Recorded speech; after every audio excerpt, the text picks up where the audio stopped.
যারা এখনো আমাদের চ্যানেলটি সাবস্ক্রাইব করেননি তারা এখনই সাবস্ক্রাইব করে নিন, কারণ এখানে প্রতিদিন স্বাস্থ্য বিষয়ক বিভিন্ন টিপস দেওয়া হয়।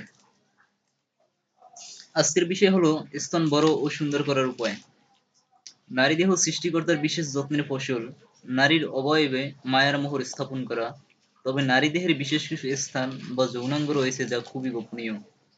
নারীদের স্পর্শকাতর জায়গাগুলোর মধ্যে স্তন ও যৌনি বিশেষভাবে আকর্ষণীয়, কিন্তু যৌনি সবসময় ব্যবহার করা না গেলেও স্তন বা ব্রেস্ট এক্ষেত্রে বিশেষভাবে এগিয়ে। তাছাড়া নারীর আকর্ষণীয় বডি ফিটনেস অনেকটাই সুঠল স্তনের উপর নির্ভর করে।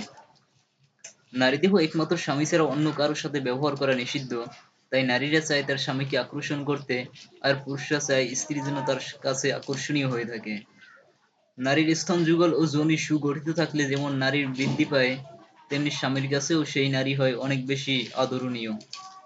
অনেক নারীর স্তন বিভিন্ন কারণে আকারে ছোট হয়ে থাকে, এজন্য অনেক স্বামী বা স্ত্রী উভয়ই চিন্তিত থাকে।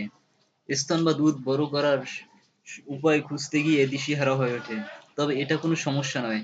সামান্য যত্ন ও পরিচর্যার ফলে স্তনযুগল সুগঠিত করা সম্ভব। তাই যারা স্তন বড় করার উপায় বা সুগঠিত রাখার উপায় নিয়ে চিন্তিত, তাদের জন্য আজকের এই টিপস। স্তনের আকার বা সাইজ নারীদেহ সৌন্দর্যকে অনেক বেশি আকর্ষণীয় করে তোলে। তবে ডাক্তারি পরামর্শ ব্যতীত স্তনের সৌন্দর্য বাড়াতে বাজারের বিভিন্ন ক্রিম ব্যবহার করবেন না। কারণ সত্যিই যদি এসব ক্রিমের কার্যকারিতা থাকতো, তাহলে বিভিন্ন ব্রেস্ট অগমেন্টেশন সার্জারি হতো না। তাছাড়া এসব সার্জারি ঝামেলা ও ব্যয়বহুল। পুষ্টি সমৃদ্ধ ও ভালো খাবার নিয়মিত খেতে হবে, পাশাপাশি সঠিক উপায়ে নিয়মিত ব্যায়াম করুন। স্তনের বেশিরভাগ অঞ্চলই বিশেষ ধরনের চর্বি দ্বারা আবৃত, তাই বেশি পাতলা ও ছিপছিপে মেয়েদের স্তন আকারে ছোট হয়। তাই বেশি করে খাওয়া দাওয়া করুন এবং নিজের ওজন বাড়ান। তবে বিশেষভাবে খেয়াল রাখবেন যে অতিরিক্ত ওজন বাড়িয়ে শরীরের যেন ক্ষতি করা না হয়। মেয়েদের শরীর মেদবহুল, মোটা বা ওজন বাড়ালে সাধারণত স্তনের আকারও বড় হয়ে থাকে। এক্ষেত্রে স্তনের আকার সুন্দর ও সুঠোর রাখতে চাইলে অবশ্যই ব্যায়াম করতে হবে। বিশেষ করে কাঁধ, বুক ও ঘাড়ের ব্যায়াম। এসব জায়গার বেশি দৃঢ় হলে আপনার স্তন টানটান এবং সুগঠিত দেখাবে। ব্যায়ামের ফলে স্তনের পিছনের মাংসপেশি শক্ত হয়ে আসে। এতে স্তন উপরের দিকে উঠে আসবে এবং স্তন দেখতে বেশি আকর্ষণীয় মনে হবে। অবশ্যই পেটের মেদ বা চর্বি জড়িয়ে ফেলতে হবে, তাহলেও ব্রেস্ট বড় লাগবে। চেষ্টা করে দেখুন, উন্নতি চোখে পড়বে। প্রত্যেক মেয়েদেরই উচিত হবে ব্রা পরিধান করা। ব্রেস্ট বড় না হলেও ব্রেস্টকে সুন্দরভাবে ফুটিয়ে তোলার জন্য সবসময় সঠিক মাপের ব্রা পরবেন এবং পিঠ সোজা রাখবেন। তাহলে বুক উন্নত এবং টানটান দেখাবে। সঠিক সাইজের ও ভালো ব্রা নির্বাচন করতে হবে।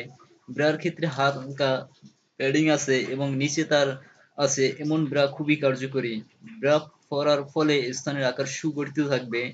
যৌন মিলন ছাড়াও স্বামীর সাথে অধিক হারে যৌন ক্রিয়ার অংশগ্রহণ করতে হবে। বিশেষ করে স্থানে আদর্শ হক ও টিপাটিপি করা জরুরি। এক্ষেত্রে ধীরে ধীরে স্থানের চারপাশ টিপতে টিপতে মুষ্টি ভরে হালকা চাপ দিতে হবে। এভাবে নিয়মিত চালিয়ে যেতে হবে, তাহলেও স্থানের আকার যথেষ্ট বৃদ্ধি পাবে। প্রেগন্যান্সি স্তন বড় করার সবচেয়ে ভালো উপায়। জন্ম নিয়ন্ত্রণ পিল সেবনেও স্তন বড় হয়। পরিশেষে, মেয়েদের স্তনের মাপ খুব তুচ্ছ একটি বিষয়। স্তন প্রাকৃতিকভাবেই শারীরিক গঠন অনুযায়ী আকার ও আকৃতি পেয়ে থাকে। বেশিরভাগ ক্ষেত্রেই দেখা যায় যে চিকন ও পাতলা গড়নের মেয়েদের স্তন ছোট, আর মোটা ও মেদবহুল মেয়েদের স্তন আকারে বড় হয়ে থাকে। তাই স্তনের ছোট বা বড় আকার নিয়ে অযথা চিন্তা করবেন না। প্রত্যেকেরই মনে রাখা উচিত যে ব্রেস্ট সাইজ বড় হওয়াই জীবন বা যৌনতার ক্ষেত্রে সবকিছু না। নিজের প্রতি আত্মবিশ্বাস রাখাটা সবচাইতে জরুরি। আপনার লাইফ পার্টনারকে বুঝিয়ে বলুন, আপনার আচার ব্যবহার ও কর্মকাণ্ড আপনার আশেপাশের মানুষ দেখতে পারে, কিন্তু আপনার স্থানের আকার কেউ দেখবে না। আপনার জীবনকে সুন্দর ও সুখময় করে তুলতে এবং স্বাস্থ্য বিষয়ক বিভিন্ন টিপস পেতে আমাদের চ্যানেলটিকে সাবস্ক্রাইব করুন।